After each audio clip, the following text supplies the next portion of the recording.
প্রথম শতাব্দীর মুজাদ্দিদ হযরত ওমর ইবনে আব্দুল আজিজ, দ্বিতীয় শতাব্দীর মুজাদ্দিদ ইমাম আহমদ ইবনে হাম্বল, তৃতীয় শতাব্দীর মুজাদ্দিদ ইমাম নাসাই, চতুর্থ শতাব্দীর মুজাদ্দিদ ইমাম বাইহাকি, পঞ্চম শতাব্দীর মুজাদ্দিদ ইমাম গজালি, ষষ্ঠ শতাব্দীর মুজাদ্দিদ ইমাম ফখরুদ্দিন রাজি, গৌসুল আজম জিলানি, সপ্তম শতাব্দীর মুজাদ্দিদ ইমাম তকিউদ্দিন সুবকি, অষ্টম শতাব্দীর মুজাদ্দিদ ইমাম ইবনে হাজার আসকালানি, নবম শতাব্দীর মুজাদ্দিদ ইমাম জালালউদ্দিন সুয়ুতি, দশম শতাব্দীর মুজাদ্দিদ হযরত মুল্লা আলী কারি, 11তম শতাব্দীর মুজাদ্দিদ শেখ আহমদ সরহিন্দি ফারুকি মুজাদ্দিদে আলফে সানি, 12তম শতাব্দীর মুজাদ্দিদ হযরত মুহিউদ্দিন আওরঙ্গজেব, 13তম শতাব্দীর মুজাদ্দিদ শাহ আব্দুল আজিজ মুহাদ্দিস দেহলভী। আর 14তম শতাব্দীতে এমন ফিতনা এসেছে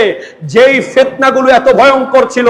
যেই বেয়াদবি আবু জেহেল করে নাই, যে বেয়াদবি আবু লাহাব করে নাই, যে বেয়াদবি উতবা শায়বা করতে পারে নাই, সেরকম বেয়াদবি আমার নবীর উম্মতের ভিতরে নবীজির শানে করা শুরু হয়েছে।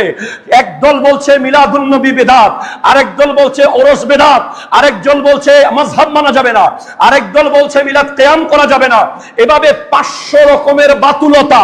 এক জায়গায় এসেছে 14 শতাব্দীতে। তখন বাগদাদের গৌসে পাকের আশিকরা বলছে ইয়া গৌস আল মদদ, গরিব নওয়াজের আশিকরা বলছে ইয়া গরিব নওয়াজ আল মদদ, হযরত শাহনশাহ শ্রীকুটের মুরিদরা বলছিল ইয়া শাহনশাহ শ্রীকুট আল মদদ। প্রত্যেক ওলির মুরিদরা আপন আপন পীরকে বলছে যে এটা কোন ফিতনা এসে গেল,